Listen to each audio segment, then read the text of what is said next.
Aujourd'hui, la salle capitulaire du XIIIe est le seul vestige du chantier médiéval. C'est une salle à l'intérieur de laquelle on peut voir des colonnes de marbre polychrome surmontées de chapiteaux. C'est une salle voûtée de croisées d'ogives, ses murs sont en briques.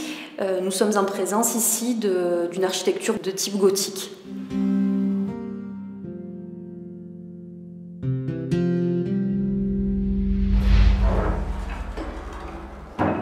Au XIVe siècle, le palais de l'officialité fut construit, donc c'était le tribunal des archevêques et du chapitre. Ici, nous sommes dans une des prisons qui était attenante au tribunal, et tous les revenus perçus lors des procès, les amendes, etc., étaient reversés pour financer le chantier de la cathédrale.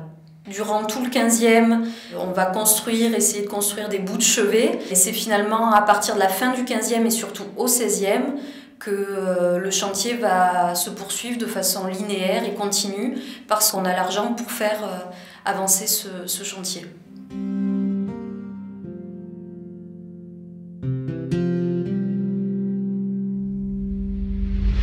La cathédrale d'Auch, sa particularité est d'être une cathédrale de la Renaissance. Donc avec un mélange des styles, un voûtement qui est fait au XVIIe dans un style gothique, mais par contre tous les ornements des deux portails sont renaissants.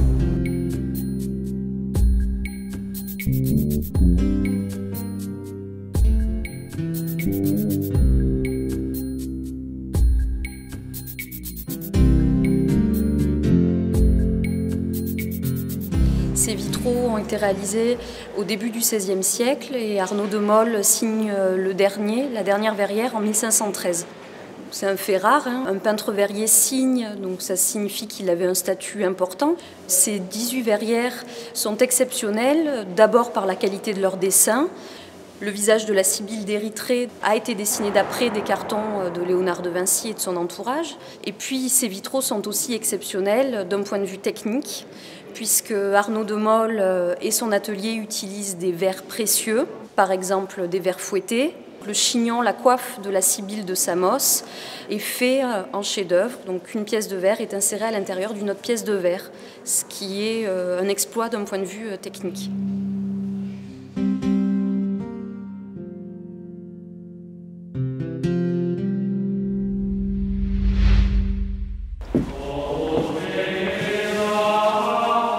Ici, les chanoines venaient prier et chanter. Nous sommes à l'intérieur du chœur clos. Les stalles reprennent les mêmes thèmes iconographiques qui sont développés au niveau des vitraux. Sur les hauts dossiers, des prophètes et des sibylles, et puis au niveau des accoudoirs, de minuscules figures, des têtes à l'antique, des petits bustes, des jeux d'enfants également. La Renaissance est ici éclatante. La scène de Saint-Georges terrassant le dragon est enrichie d'ornements, des cuirs enroulés, des mascarons, des motifs qui sont directement inspirés de la galerie François Ier au château de Fontainebleau. L'architecte Pierre de Souffron termine l'aménagement du chœur liturgique. C'était un exploitant des marbres pyrénéens et ici il a su jouer de ce matériau puisqu'il insère des cabochons de marbre colorés à l'intérieur de ce magnifique ensemble sculpté.